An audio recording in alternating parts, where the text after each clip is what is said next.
Hey, I think I'm live. All right, it's looks like my audio is catching. Don't want to have anything be too terribly loud for everybody. Um, Welcome, everybody who's not watching. I have a feeling that this will not really be seen by too many people live, so that's something where I'll probably have this for later viewership. So, for all of you enjoying it after the fact, welcome. I'm After Work Network. We'll keep it at that for now. And I figure if it's going to be time to start doing something, the time is now. So may as well start now. The title of this stream is a quote from a movie that I was kind of thinking about more recently. It's the movie In Time from 2013, I want to say, starring Justin Timberlake, Amanda Seyfried. Absolutely phenomenal movie. A lot of people don't like it.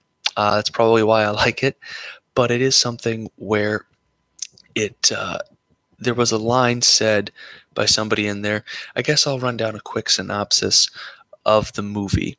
So the idea is that instead of currency or money being utilized in order to get goods and services, it's actually time that is the literal currency. So poor people literally live day to day, just like poor people in modernity live paycheck to paycheck, right? And so the poor are always struggling to get just another day to be able to keep living. Everyone stops aging at 25. The wealthy and uber wealthy are able to be essentially immortal because they have millions and millions of years. And so they can just rest on their laurels and be totally fine with it. And the poor are kept poor through drinking. We see that with one of the main character's friends as a rampant alcoholic. You see that his mother is a working woman. It's not a great place to be. And I won't spoil necessarily the movie or anything, but one of the things that ends up happening is that the main character ends up having a chance to go from it's a rags to riches story. It's very basic in if you reduce it down to that level. But one of the most profound things about that particular movie was that at one point, one of our potential villains, if you will, says, "For a few to be immortal, many must die." And unfortunately, the moment is kind of ruined by a bad line read. It doesn't have the same weight that really kind of carries what it should with it. Because as I'm reflecting on this, I thought to myself, that's kind of how we do things nowadays. For a few people to have two, three, four houses, that means some people have to have none.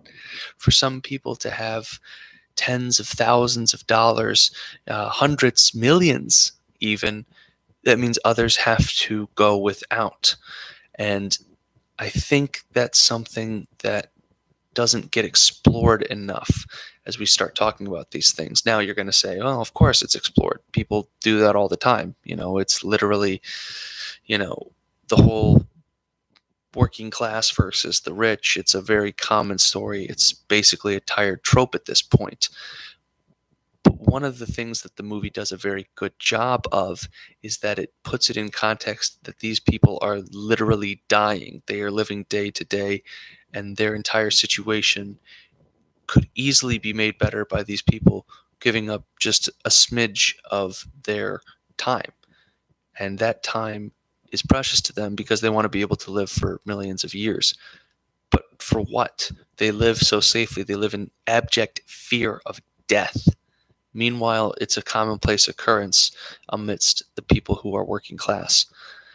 And so it really creates this dynamism that you kind of wonder, okay, so if the people who are living day to day have a better understanding of the natural world, they're almost in a lot of ways in a better place because they don't live in fear. They don't constantly have these things hanging over their heads.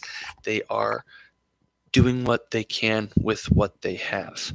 And I think that all of this, with the way that everything kind of concludes, it kind of leads you to the inevitable conclusion that scarcity is a myth.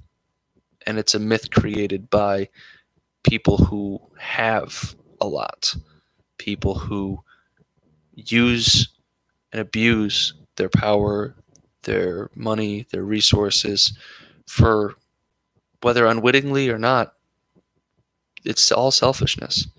And when they do it that way, it costs people's lives.